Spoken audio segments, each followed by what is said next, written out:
Welcome back to another episode of HealthCap Weekly Wrap. This week, we're talking about 5 stories that all connect to what senior care communities are navigating every day. Higher acuity, tighter staffing, and more pressure to show real quality outcomes while still keeping the resident experience front and center. We've got an innovation story on stopping severe bleeding, a federal bill that could shift who can supervise certain skilled nursing care, a watchdog look at the Special Focus Facility program, a CMS explainer on how civil money penalties get reinvested, and a clinical guideline update on chronic kidney disease that affects a huge number of residents. All right, let's jump in. First up, the one that really grabs your attention. Medical Express shared a piece about a sprayable powder that forms an instant gel barrier when it contacts blood, designed to help stop severe bleeding quickly.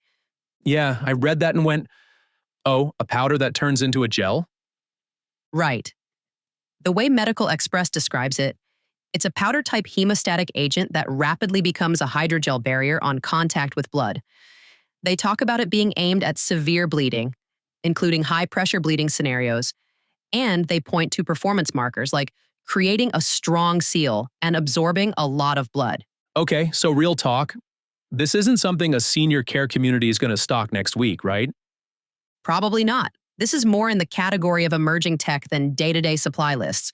But it still matters for senior care because bleeding emergencies do happen, falls happen, skin tears happen, and with how common anticoagulants are, you can go from normal day to urgent moment fast. So what should leaders take from this? Use it as a prompt to check readiness. Are bleeding control supplies easy to access quickly? Do staff know the first steps while someone else calls for help? And are you doing quick scenario refreshers, even if it's just 10 minutes in a huddle where the team talks through a realistic situation and who does what first? That kind of practice reduces panic and keeps everyone coordinated. Yeah, and it's low cost. It's just a habit. Exactly. All right, second story shifts into workforce and policy. Nurse.org covered the Enhancing Skilled Nursing Facilities Act, H.R. 7106. Okay, break that down in plain language. Sure. Nurse.org reports this bipartisan bill would expand who can supervise and certify certain services in skilled nursing.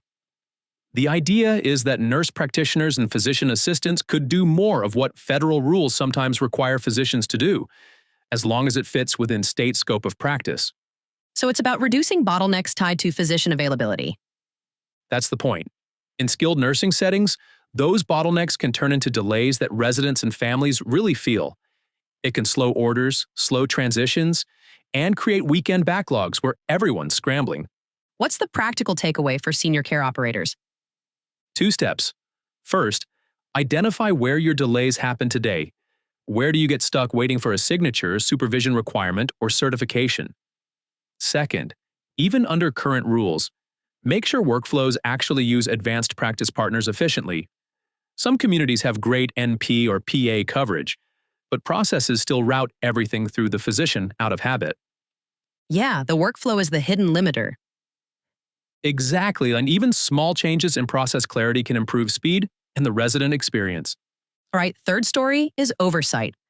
McKnight's reported on an HHS Office of Inspector General review of the Special Focus Facility program.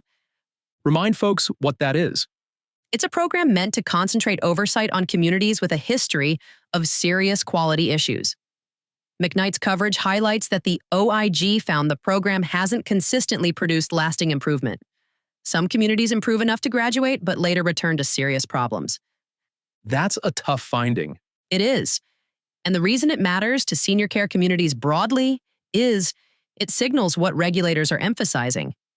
The report pushes for stronger approaches and more focus on underlying drivers, including staffing-related issues and repeat patterns. So what should listeners do with that? Treat it like a mirror. Look at your own repeat patterns now before someone else identifies them for you. Are you seeing recurring issues with falls, weight loss, infection control practices, medication management, documentation, call response? And do you have a simple method for root cause review and follow through? Give a concrete example. Pick one recurring issue and commit to 2 changes within 30 days, then measure something simple.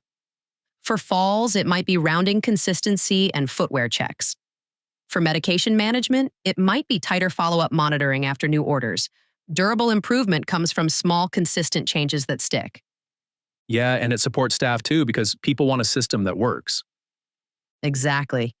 All right, our fourth story connects well because it's about turning enforcement dollars into improvement resources. CMS lays this out in their Civil Money Penalty Reinvestment Program page, CMPRP. I always wonder where those penalty dollars go. CMS explains that a portion of collected civil money penalties can be returned to states and reinvested into projects that benefit residents, supporting quality of care and quality of life. States often manage the priorities in projects, and these can include training and quality initiatives. So what does that mean for senior care communities? It means there may be support for initiatives you already want to do. Staff training programs, resident engagement projects, quality improvement efforts, and other resident-centered work. The key is knowing where to look and aligning with what your state prioritizes. Okay, what's the do this next version? Spend a few minutes on the CMS CMPRP page to understand the program. Then find your state's CMP reinvestment information. If an opportunity fits, consider partnership. Sometimes it's easier to join a broader project than to build something from scratch. That's actually very practical. All right, last story is clinical, but it's very practical. Annals of Internal Medicine published a synopsis of the VA and DoD Clinical Practice Guideline for Primary Care Management of Chronic Kidney Disease. Okay, CKD is everywhere in senior care, and It really is.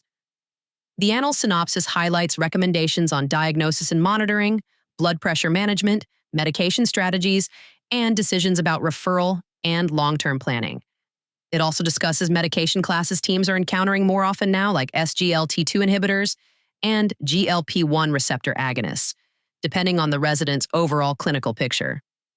so what's the senior care angle? Kidney function impacts medication dosing, hydration balance, blood pressure stability, and how vulnerable someone can be during even minor illness. A resident can be stable, then have reduced intake for a day or two, a new medication, a mild infection, and suddenly kidney labs shift and the plan needs adjustment. So what should teams take away? 3 concrete actions. First, build kidney function into routine medication review workflows.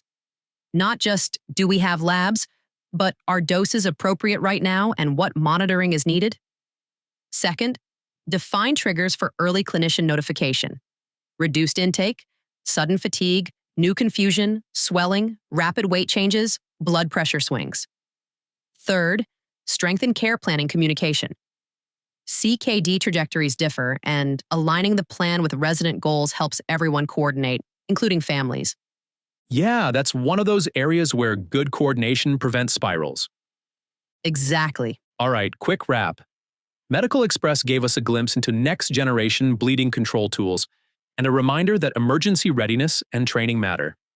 Nurse.org highlighted a bill that could reduce supervision bottlenecks and better match regulations to workforce reality. McKnight's, through that OIG review, reinforced that lasting improvement is the focus and staffing and durable systems remain central. CMS reminded us there are civil money penalty reinvestment dollars aimed at resident benefiting projects, and senior care communities should know how to engage. And Annals brought it home with CKD guidance implications for monitoring, medication review, and coordination around resident goals.